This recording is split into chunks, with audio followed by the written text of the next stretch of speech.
everyone, it's Jenny at JC Cards. Today I'm playing with Pearl Wow embossing powders again, and I'm also going to be using the Seth Apter Metalz trio. I'm using it with some really cool stamp sets. They've just come out from a new stamp company called A Pocket Full of Happiness. They're layering stamps, and I really wanted to test them out with embossing powders rather than just inks. Here's a close-up look at the two stamp sets I'm using. On the left is the Mosaic Circle Builder, and on the right is a heart full of flowers. That one on the left uses 3 separate stamps to build up a really cool antique-looking mosaic with a heart in the centre. And so for that reason, I'm going to be using the Seth Apter Metalz trio a little bit later on. 1 stamp layer per powder.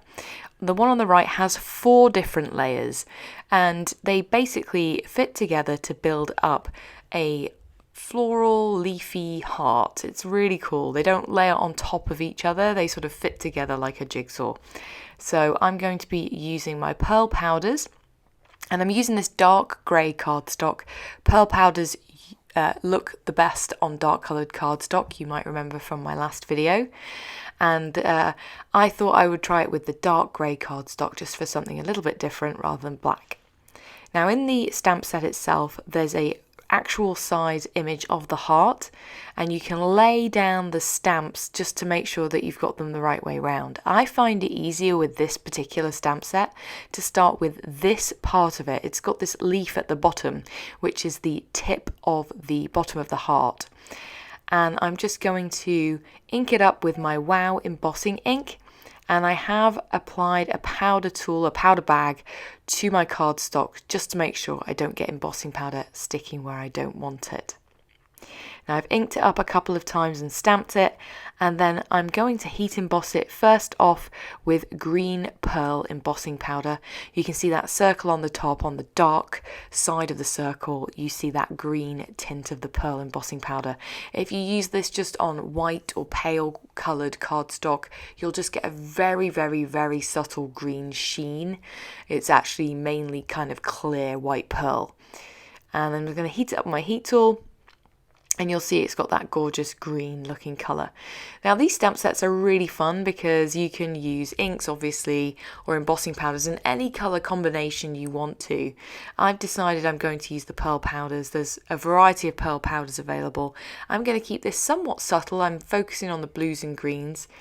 And for this second layer, I'm going to be using my white pearl, which on the dark cardstock shows up almost silver, sort of a really kind of pretty grey silver colour. And these are really simple to line up actually. You can use that guide by overlaying your stamps. I found that was the best just to make sure they were the right way up. But that guide also is a really good indicator of which of the images on each of the stamps go where, and the best way I found was to line up the centres of the big florals. So you see that big floral down at the bottom, there was that first layer had a green swirl, so I just made sure that that main flower was directly over the top of it. And then I'm just going to heat that up. I did remove a few stray specks of powder with a blusher brush that I've got. And you'll see that I also added my powder in between to make sure that there wasn't any sticky residue left over from that first ink. So for my third layer, I'm going to be using the violet pearl embossing powder. That's probably my favourite. And once again, I'm going to be inking it up with my Wow embossing ink. I have sped it up a little bit here. And as you get onto each subsequent layer, it gets easier and easier and easier to line up. And I'm using that main bloom up in the top right hand corner there just to fit it around the flower centre that I've already stamped. Gonna use my blusher brush just to remove any stray flecks and then heat it up with my dual heat tool. And then for that fourth layer, this one's actually the most detailed. It's got lots of little dots, and they basically make up most of the outline of the heart. And you can just make sure that you get the little tiny blossom next to the leaf right down at the bottom tip, and that creates that final outline of the heart. I'm going to use blue pearl for this one because I thought all of those colours really coordinated well together. Used my powder tool in between, and then gonna sprinkle it on, heat it up, remove any stray flecks obviously, and that will complete the overall flower heart. Now, you might have noticed that first stamping, I accidentally knocked the cardstock. And so it wasn't quite lined up perfectly that first time, which is a little annoying, but it's fixable. I just used a stitched rectangle die just to slightly offset my die cut and make that heart pointing directly down to the centre of the base of the card again. Now, I am going to add a sentiment from that stamp set in opaque bright white embossing powder. I'm going to stamp it directly over the centre of my embossed heart. Embossing powders and heat embossing overlay each other really well, and as long as you don't overheat it so they melt into each other, you can get a really nice crisp impression just from doing that one layer card. It looks really good in real life. And to finish it, I popped it up on a white card base with some fun foam and then splattered a little bit of acrylic white paint just to tie in with that white sentiment. And that finished my first card. Now on to my second. This is the Mosaic Circle Builder. It creates a circle mosaic with a heart in the centre. There's actually some solid hearts as well that you can stamp in and around the circle and into the centre if you so choose. I'm just going to stamp that circle for now. I've treated my craft panel of cardstock with a powder tool, and then I'm going to ink up my circle, and I'm using these Seth Apter Metalz trio to stamp each of my layers. I figured because there's 3 layers, use a trio. I recommend using the most solid layer first because it makes the second 2 easier to line up. And for this first layer I'm using the weathered gold. All of these powders in this trio have an almost like antiqued look. There's a copper, a platinum and a gold, and I thought with this antique-y look of the mosaics and the craft cardstock, it all kind of went together to look a little bit more vintage. And then I'm going to take the second layer after I've heated it up, line it up. It is really easy to line up, I promise. And I actually didn't realise until I got to the second layer that that circle in the middle is a heart. So there you go.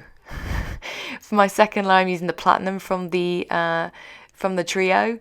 Again, it's got a cool rustic look to it. I'm going to use my powder tool in between and then heat up that platinum embossing powder. And you can see it's starting to build that heart in the centre there. And I do find one little tip for me is if your embossing ink pad is getting a little dry, leave that powder on a little bit longer and then slowly tap it off. Don't quite tip your cardstock, so it will actually stick on a little bit better. Just a little tip for you. And then for the third layer, I'm just going to add that on in the same way as before. Do some powder tool in between, ink it up. I actually do 2 stampings for each of these because they're large solid stamps, and then I'm going to use that copper from the trio, and this is probably my favourite colour from the whole trio. I really love this trio. And then I'm going to emboss it and tap it off, emboss it, and I did notice that the heart, because I actually didn't realise this was a heart when I first started, was slightly off centre, but that's okay. You'll see that I'm actually going to not make this a 1-layer card. So I'm going to heat it up, add my sentiment in the same way I did before. So I'm going to take one of the sentiments from the set, line it up so that it exactly fits over that heart, so that the heart is pointing towards the bottom of the sentiment. And then I'm going to heat emboss it in opaque bright white embossing powder again. Exactly the same way as we did before, directly onto that first layer of embossing powder. Don't heat it up too much, or if you heat it up too much, basically it will melt the white embossing powder into the metallic embossing powder, which can give a nice look, but for fine sentiments like this, it's better not to overheat it. And actually what I'll do here is I've left that stamp in my MISTI. I'm going to heat emboss it, let it cool a little bit, and then ink it up again and heat emboss directly over the top again. This is the super fine embossing powder because it's quite a fine sentiment, but by doing 2 layers it kind of raises it a little bit more and sort of makes it stand out more against that circle mosaic background. And there's a close-up look at it. Now I'm going to take a stitched circle die here. It's perfectly sized to fit around that circle. This are Simon Says stamp stitched circle dies. I'm going to die cut that out and then add some foam adhesive to the back of that circle and then pop it up onto a textured white note card. And then just to tie in with the other card that I made, I'm going to use some antique gold spray from Altenew and add some splatters. I like to mask off my stamped images with the stamp themselves. It's just a little tip you might have seen me use before. Why bother with masking paper? I can just use the stamp and it wipes off. And that's the second card finished. I've really enjoyed playing with these stamps today, and of course the pearl powders are always going to be one of my favourites from now on. If you've got any questions or comments, leave them in the boxes below and I'll be sure to get back to you. This video first appeared over on the Wow Embossing channel, which I've linked to below, and I hope you have a wonderful rest of your day. Bye!